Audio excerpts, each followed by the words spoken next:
Hello नमस्कार परिस्थितियों। देखिए इस क्लास में हम राजस्थान के पशु परिचर एग्ज़ाम के लिए कुछ महत्वपूर्ण प्रश्न करने जा रहे हैं और ये प्रश्न आपके आने वाले एग्ज़ाम में बहुत ही हेल्पफुल साबित होंगे। अगर आप पशु परिचर एग्ज़ाम की तैयारी कर रहे हैं तो आपको इन प्रश्नों को एंड तक ज़रूर वॉच करिएगा।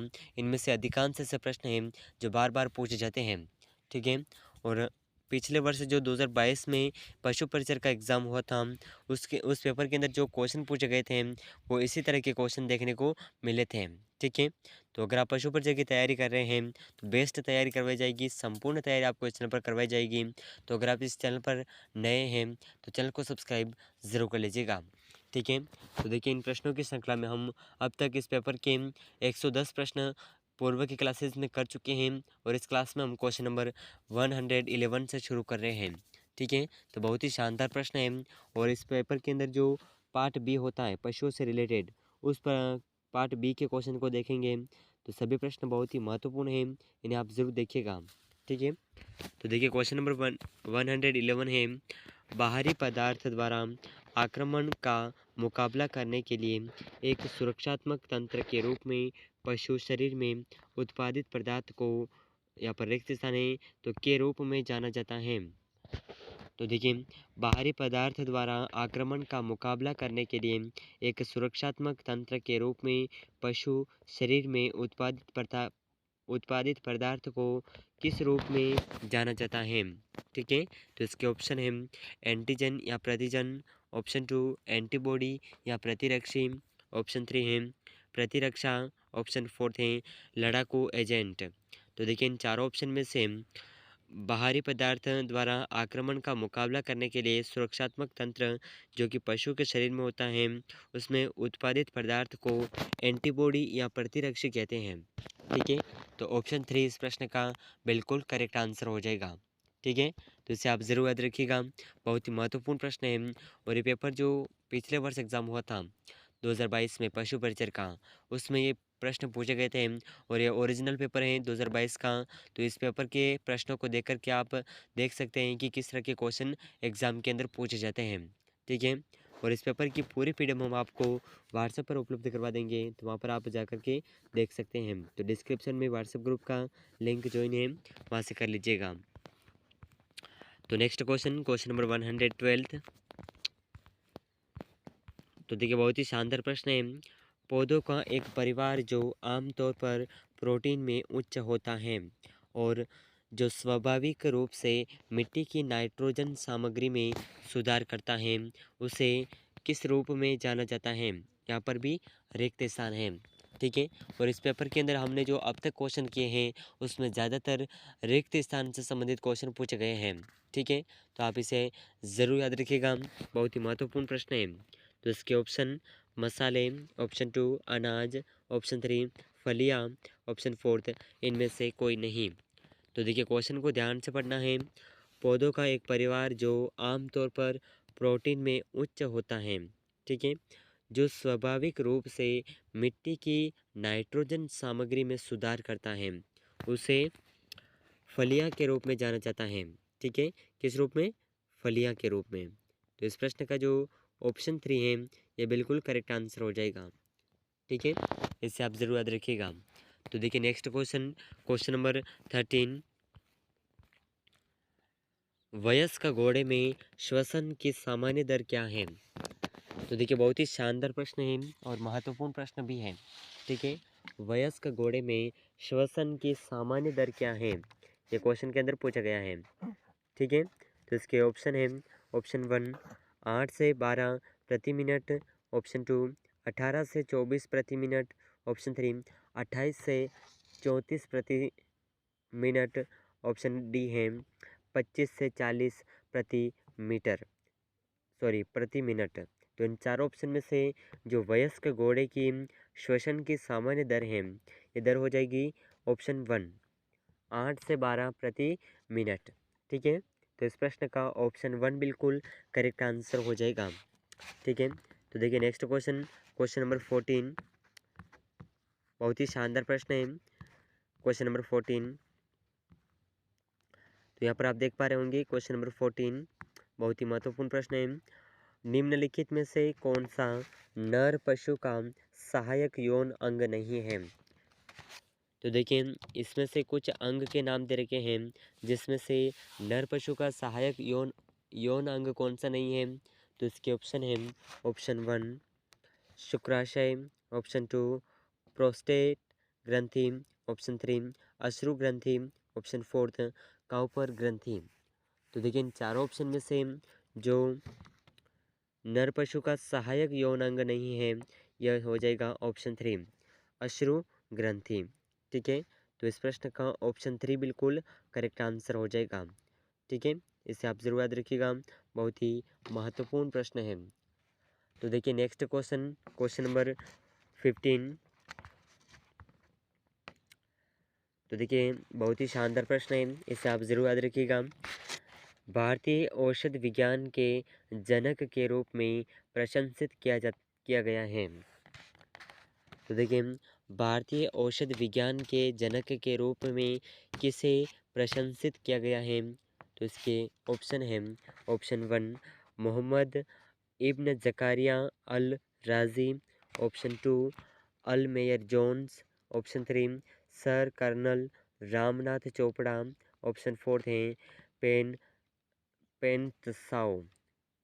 तो देखिए इन चारों ऑप्शन में से कौन सही ऑप्शन है जो भारतीय औषध विज्ञान के जनक के रूप में प्रशंसित है। तो इसका जो ऑप्शन 3 है, option 3 sir colonel Ramnath Chopra, ये इस प्रश्न का बिल्कुल करेक्ट आंसर हो जाएगा। ठीक है, तो अगर आपको इन प्रश्नों का आंसर पहले से आता है तो साथ ही साथ कमेंट ज़रूर करते रहिएगा। ठीक है, आपको जिस भी क्वेश्चन का आंसर आता है आप साथ ही साथ कमेंट ज़रूर करते रहिएगा। ठीक है, तो देखिए नेक्स्ट क्वेश्चन, क्वेश्चन नंबर 116, बहुत ही शानदार प्रश्न है। निम्नलिखित में से किसे किण्वक वर्ग के अंतर्गत वर्गीकृत नहीं किया जा सकता। तो देखिए ऐसा कौन सा ऑप्शन है जिसे किण्वक वर्ग के अंतर्गत वर्गीकृत नहीं किया जा सकता है। तो इसके option, option 1 pancreatin, option 2 trypsin, option 3 pepsin, option 4 insulin. तो देखिए इन चारों ऑप्शन में से वह वर्ग किण्वक के अंदर वर्गीकृत नहीं किया जा सकता है, ये ऑप्शन हो जाएगा इंसुलिन। ठीक है, ऑप्शन डी इस प्रश्न का बिल्कुल करेक्ट आंसर हो जाएगा। ठीक है, तो देखिए अगला क्वेश्चन है अपना क्वेश्चन नंबर 17, बहुत ही महत्वपूर्ण प्रश्न और शानदार प्रश्न है। ठीक है, तो इसे आप ज़रूर याद रखिएगा। तो देखिए आपके सामने है क्वेश्चन नंबर 17, बहुत ही शानदार प्रश्न है। तो देखिए रिक्त स्थान के रूप में यह प्रश्न पूछा गया है। ठीक है, ऑफिस इंटरनेशनल ड्रेस एपीजुटीज को अब अक्सर के रूप में जाना जाता है, यानी कि यहाँ पर रिक्त स्थान है तो इसे हमें भरना है। ठीक है, तो देखिए ऑफिस इंटरनेशनल ड्रेस एपीजुटीन जिसे कहते हैं OIE, ठीक है, को अब किस रूप में जाना जाता है। तो इसके ऑप्शन है ऑप्शन 1 विश्व बैंक, ऑप्शन 2 विश्व स्वास्थ्य संगठन, ऑप्शन 3 पशु स्वास्थ्य के लिए विश्व संगठन, ऑप्शन 4 है खाद्य और कृषि संगठन। तो देखिए इन चारों ऑप्शन में से इस प्रश्न का जो सही आंसर है, ये सही आंसर हो जाएगा ऑफिस इंटरनेशनल ड्रेस एपीजुटीन, यानी कि OIE को अब पशु स्वास्थ्य के लिए विश्व संगठन के रूप में जाना जाता है। ठीक है, तो इस प्रश्न का ऑप्शन 3 बिल्कुल करेक्ट आंसर हो जाएगा, ऑप्शन 3। ठीक है, तो बहुत ही महत्वपूर्ण प्रश्न है, इससे आप ज़रूर याद रखिएगा। तो देखिए नेक्स्ट क्वेश्चन, क्वेश्चन नंबर 18, बहुत ही शानदार प्रश्न है। औषध विज्ञान की एक शाखा जो दवा के अवशोषण, वितरण, चयापचय और उत्सर्जन के अध्ययन से संबंधित है। तो देखिए औषध विज्ञान की एक कौन सी शाखा है जो दवा के अवशोषण, वितरण और चयापचय के उत्सर्जन के अध्ययन से संबंधित है। ठीक है, तो इसके ऑप्शन है ऑप्शन 1 फार्माकोडा यानी कोडाया। तो देखिए बहुत ही ऑप्शन 1 है फार्माकोडायनामिक्स, ऑप्शन 2 फार्माकोकाइनेटिक्स, ऑप्शन 3 है फार्माकोविजिलेंस, ऑप्शन 4 है फार्माकोफेर कोफोर। तो इन चार ऑप्शन में से जो औषध विज्ञान की एक शाखा है और दवा के अवशोषण, वितरण और चयापचय के उत्सर्जन के अध्ययन से संबंधित है, यह हो जाएगा ऑप्शन 2। ठीक है, फार्माको काइनेटिक्स। ठीक है, तो इस प्रश्न का ऑप्शन 2 बिल्कुल करेक्ट आंसर हो जाएगा। ठीक है, तो देखिए नेक्स्ट क्वेश्चन, क्वेश्चन नंबर 19। बहुत ही शानदार प्रश्न है और महत्वपूर्ण प्रश्न भी है। और देखिए ये जो हम पशु परिचर का पेपर कर रहे थे 2022 का, उस पेपर को देख रहे थे कि किस तरह के क्वेश्चन पूछे जाते हैं। तो देखिए इस तरह के क्वेश्चन पूछे जाते हैं और आज का अपना ये इस पेपर के लास्ट क्वेश्चन है। ठीक है, अब हम रेगुलर क्लासेस करेंगे जिसमें हम संभावित प्रश्न यानी कि जो प्रश्न आगे पूछे जा सकते हैं इस पेपर के आधार पर उन प्रश्नों को देखेंगे। ठीक है, तो अगर आप चैनल पर नए हैं तो चैनल को सब्सक्राइब जरूर कर लीजिएगा। ठीक है, तो इस पर पेपर का क्वेश्चन नंबर 19 है 119। निम्नलिखित में से किस एजेंट का उपयोग विशेष रूप से आदान प्रयोजनों के लिए एकत्र किए गए रक्त के जमाव को रोकने के लिए किया जाता है?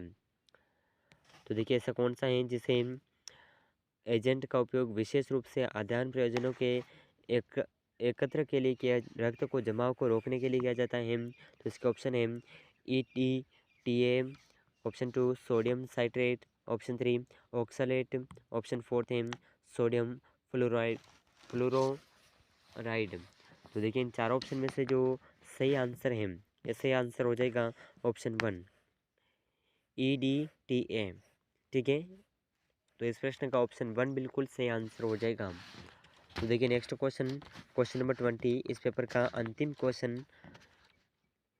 दवा जो मौखिक रूप से दी जाती है प्राथमिक कारण को हटाकर या रोमिनो रेटिकुलर गतिशीलता को सुविधाजनक बनाकर रुमिनल स्टेसिस प्रथम आमाशय के रस के बहाव में अवरोध से राहत प्रदान कर सकती हैं, वह है? तो इसका रिक्त स्थान है, तो इसके ऑप्शन है ऑप्शन 1 कपूर, ऑप्शन 2 तरल पैराफिन, ऑप्शन 3 वनस्पति तेल, ऑप्शन 4 है केओलिन। तो देखिए इन चार ऑप्शन में से इस प्रश्न का सही आंसर हो जाएगा ऑप्शन 2 तरल पैराफिन। ठीक है, तो इस प्रश्न का ऑप्शन 2 बिल्कुल करेक्ट आंसर हो जाएगा। तो देखिए इस पेपर के अंदर लगभग हमारा पेपर जो है 2022 का पेपर था पशु परिचर एग्ज़ाम का, हमने पूरा पेपर कंप्लीट किया है। ठीक है, पूरा पेपर कंप्लीट किया है। इसमें सभी महत्वपूर्ण प्रश्न थे जो आपको आने वाले एग्ज़ाम के अंदर भी देखने को मिल सकते हैं। और आगे हम इस चैनल पर जो क्लासेस करेंगे पशु परिचर एग्ज़ाम BSTC, उन सभी में से जो प्रश्न पूछे जा सकते हैं संभावित प्रश्नों को करेंगे। तो अगर आप चैनल पर नए हैं तो चैनल को सब्सक्राइब कर लीजिएगा और इस क्लास को अपने दोस्तों के साथ शेयर ज़रूर करिएगा। ठीक है, और ऐसे महत्वपूर्ण प्रश्नों के लिए हमारे साथ जुड़े रहिएगा। मिलते हैं नेक्स्ट क्लास में, तब तक के लिए जय हिंद, जय भारत।